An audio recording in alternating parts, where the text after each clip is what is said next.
Thank you very much Saqib. Sanjay ji, आप जैसे बहादुर और बहुत कम लोग बचे हैं, नहीं तो आज तो हालत ये है कि बड़े बड़े नेता, बड़े बड़े अधिकारी, बड़े बड़े लोग जिनको हमने देखा है हम लोगों के आसपास घूमते, हमारे साथ रहते हुए, उन पर नोटिस जाने पर उन्होंने, अगर उनसे कहा गया तो बैठ जाओ तो वो लेट गए।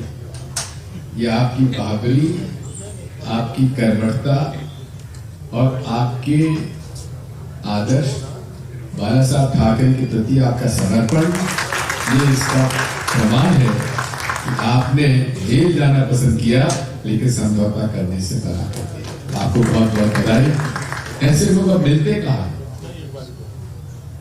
अरविंद जी भी यहां पर है, उन्होंने भी समझौता नहीं किया। साकिब तो एक अद्भुत नौजवान है। ये तो खोज हमारे टीएमसी के ममता जी का और डेरेक ओबरायन जी को रंजीत की है, जो कि साकिब को मुंबई से पकड़ के ले आए और उनको बंगाल से सांसद बना दिया। लेकिन जिस प्रकार से साकिब ने संसद में बड़ी बहादुरी के साथ अमित शाह जी का भी जो मुकाबला किया, वो इसका उल्लेख उन्होंने किताब में किया है। मैं कहता हूं आपसे, संजय सिंह जी बैठे हुए, संजय सिंह जी का जो परफॉर्मेंस है, अरविंद जी, मैं आपको कह सकता हूं कि हमने भी, हमारा काफी अनुभव है संसद में, जिस बहादुरी के साथ और जिस सफाई के साथ संजय संसद में मोदी सरकार के खिलाफ अपने बयान देते हैं, भाषण देते हैं, वाकई में बहुत ही प्रशंसनीय है। मैं थोड़ा सा मोदी जी और अमित शाह जी के बारे में थोड़ा जानता हूं, क्योंकि हमारे पड़ोस के राज्य के लिए ये इनका मॉडल ऑफ गवर्नेंस दूसरा है। कहा तो था उन्होंने, खाऊंगा ना खाने दूंगा, लेकिन एक बात समझ लीजिए, इन्होंने मेंशन किया है आपने in your book the business politics of Gujarat.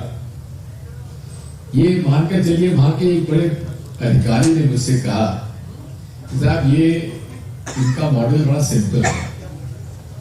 अब किसी अधिकारी को बुलाएंगे, उसको कहेंगे ये काम करना है, तो वो कहेगा हो जाएगा सर, और कर देता है, तो उसको हो गया ए कैटेगरी।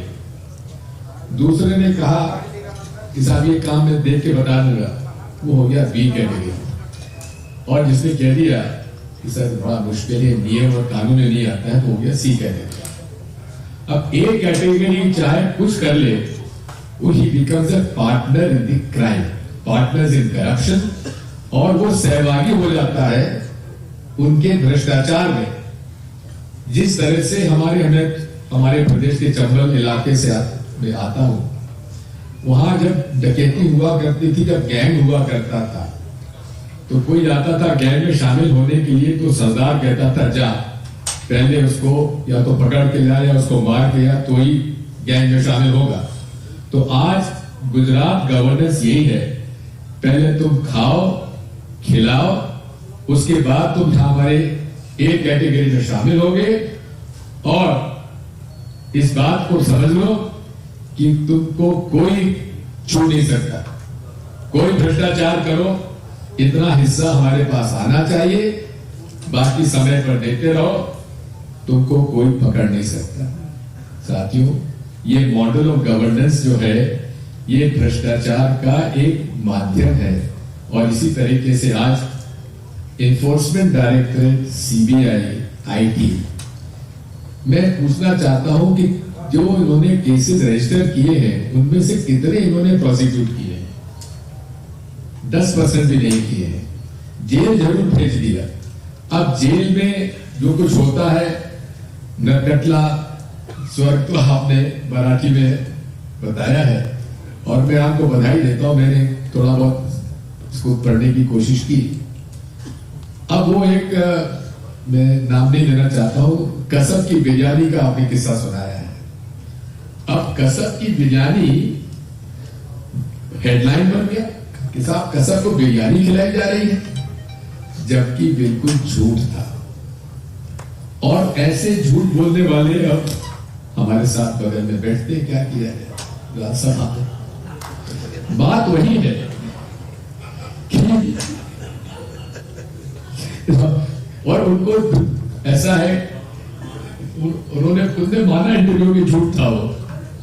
अब दिक्कत ये है, अब कांग्रेस के बारे में भी ज्यादा नहीं कहना चाहता कि सब कुछ बहुत कुछ तो हम लोगों की वजह से सब कुछ हुआ है, क्योंकि वो पूरे पब्लिक प्रोसिक्यूटर बने तो हम लोगों की राज नहीं बने थे। मैं आपसे इतना ही कहना चाहता हूं कि आपने भी फ्रीडम फाइटर की बात की है, तो 3 तो भी भाग्यशाली दिख रहे, हम उतने भाग्यशाली नहीं है। नमस्कार। लेकिन इतना जरूर है, आप लोगों ने जिस साहस के साथ आपने अपने आदर्श, अपनी विचारधारा और अपने कमिटमेंट के साथ आपने संघर्ष किया है, संघर्ष का रास्ता ही सच्चाई है, संघर्ष का रास्ता ही सही मार्ग है। इससे घबराने की आवश्यकता नहीं है। अब आज ये ईडी, आईटी, सीबीआई तो केवल एक पॉलिटिकल वेपन है, इसमें कोई भ्रष्टाचार की बात नहीं है। भ्रष्टाचार पकड़ना है तो कम से कम इस सरकार में तो भ्रष्टाचार पकड़ा ही नहीं जा सकता, क्योंकि पकड़ने वाले ही जो कुछ है। आज ये देख लीजिए कि आज जितने भी सर्विसेज हैं, उसमें से सबसे पॉपुलर सर्विसेज आजकल IRS हो गई है। IAS और IPS उतनी पॉपुलर अब नहीं रही है। उसके क्या कारण है मुझे बताने की आवश्यकता नहीं है। इतना मैं बता सकता हूं कि ये किताब पढ़ने योग्य है, क्योंकि आपने जिस साहस के साथ, आप तो अब लिखने के तो आदि ही, आप सामना के चीफ एडिटर रहे, तो आपको तो लिखने के आदि रहे हैं। और जब आपको लिखने में तकलीफ होती थी तो आपके अपने एक साथी ने आपको पुट्ठे लाके दिए ताकि उस पर आप लिख सके। ये भी अपने आप में उस व्यक्ति की भी मैं बड़ाई करना चाहता हूँ। बात यही है कि जिस कलम से इन्होंने अपना ये जीवन का वो भाग जो उन्होंने एक मुसीबत के समय गुजारा, लेकिन वहां भी इन्होंने अपनी जो सेंस ऑफ ह्यूमर है, जो इनके मन में, जो हमेशा मैं हमेशा लिखता हूँ, मुस्कुराते रहते हैं, इनकी सबसे बड़ी ताकत है कि बुरे समय में भी ये हिम्मत नहीं हारते। यही सबसे बड़ा उनका गुण है, उनको मैं बधाई देता हूँ। और ईश्वर आपको और शक्तिशाली बनाए।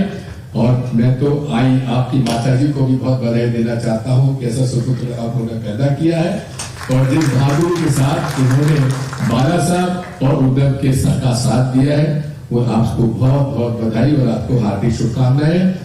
आप हम जान रहे हैं आप इस समय से गुजर रहे हैं, ईश्वर आपका साथ दे। बहुत बहुत धन्यवाद।